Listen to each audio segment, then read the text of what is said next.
Well, so then they elaborate, confronting patriots with the horrors of their country, specifically trying to get as many military and police to switch sides in order to help our odds down the line. Is this naive? What are other ways to take power from the military and police? No, you absolutely do need military and former military and police to support a revolutionary movement. It is very important. Um, and yeah, getting people more aware of what the country is actually about, what the country is actually doing, and how you would need to significantly, in a revolutionary way, change course on that to where, what is today called the United States would probably have to be changed into something unrecognizable as the United States. That would be my assessment of where that would have to be headed. But actually, an example of that, I'll start trickling in articles here as we go, is people may have heard about the former armed forces personnel, Aaron Bushnell, who self-immolated in front of, I believe it was in front of the Israeli embassy in protest. And here's a thing from the NewYorker.com. Aaron Bushnell's act of political despair. It isn't despair, it's protest. But anyway, quoting, Aaron Bushnell's final message on Facebook read, quote, many of us like to ask ourselves, what would I do if I was alive during slavery, or the Jim Crow South, or apartheid? What would I do if my country was committing genocide? The answer is, you're doing it right now. Because, yeah, it's doing those things. And Gaza is one example, but I mean, the horrors that the U.S. is committing, I mean, it's sort of a very long list.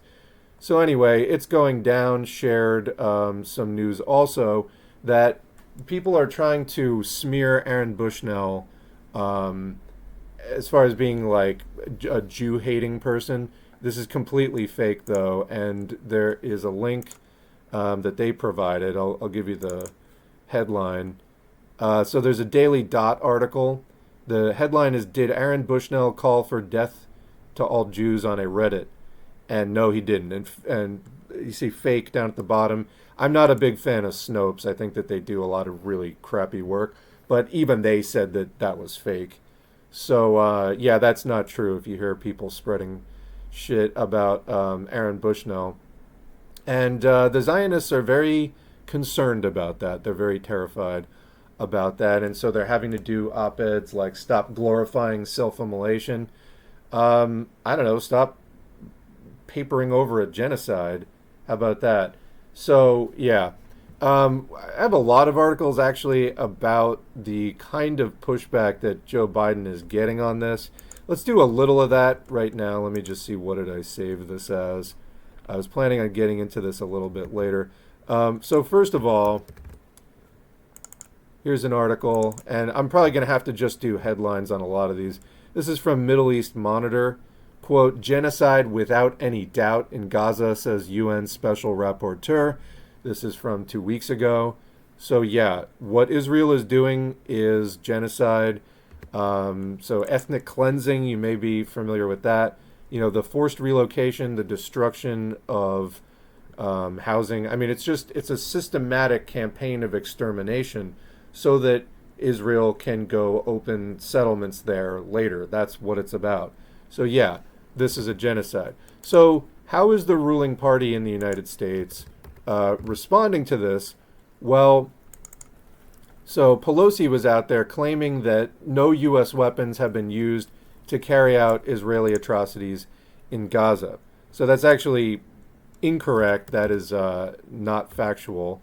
And so the article continues. And so Pelosi was asked, if you don't like what Israel is doing, and the president has made it clear that some of what Israel is doing he doesn't like, and you go on supplying them with hardware to do these things, then you own this operation every bit as much as they do. Don't you, take some responsibility here?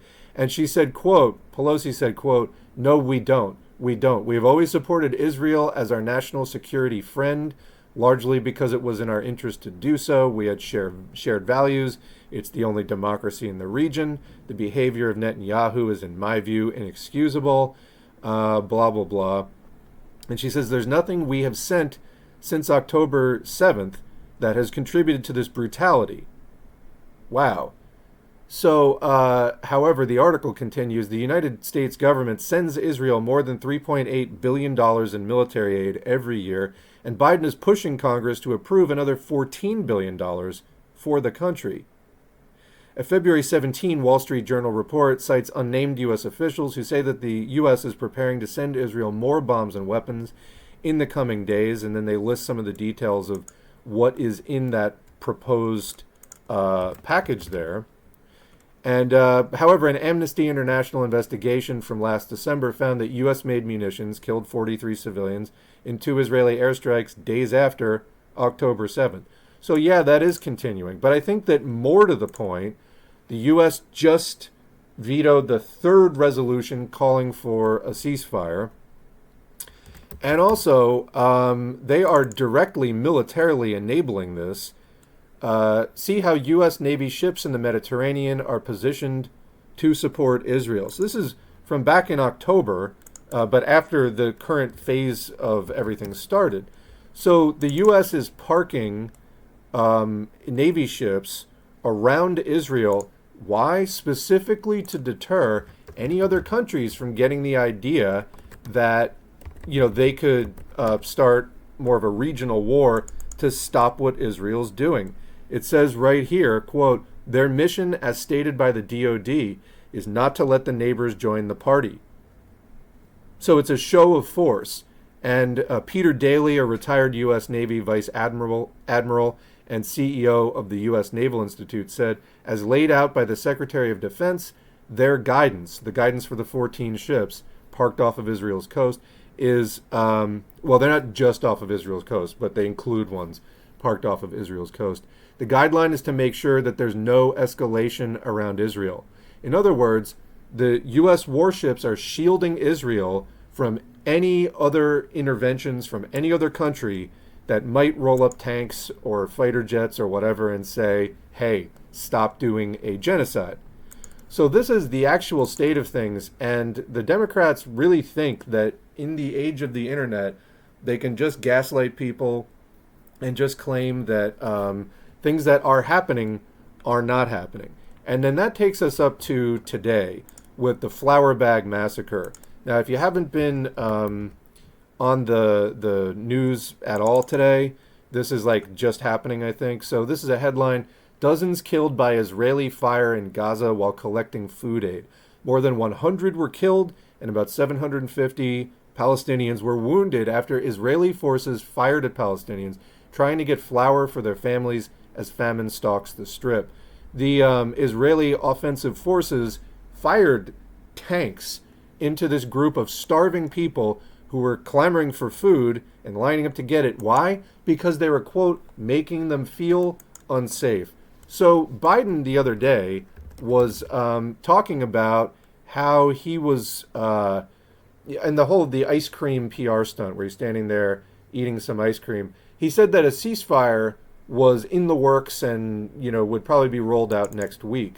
Well, they have walked that back now. So this is an Axios story. Biden says that the, quote, Gaza aid convoy incident will complicate hostage talks. President Biden told reporters Thursday that he, quote, knows the aid convoy incident in Gaza, in which dozens of Palestinians were killed, will complicate the negotiations over a hostage deal and a temporary ceasefire. So again, if the U.S. yanked support for this, it would be over. It is the U.S. which is enabling this. It's funding it.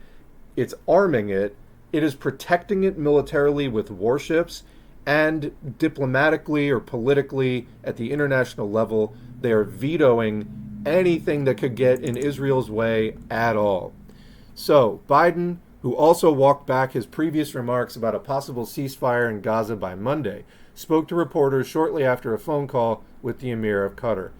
A source with knowledge of the call said Biden and the Qatari Emir spoke about the hostage talks that have taken place in Doha in the last few days. Biden also spoke to Egyptian President Abdel Fattah el-Sisi. Egypt and Qatar are mediating the indirect negotiations between Israel and Hamas.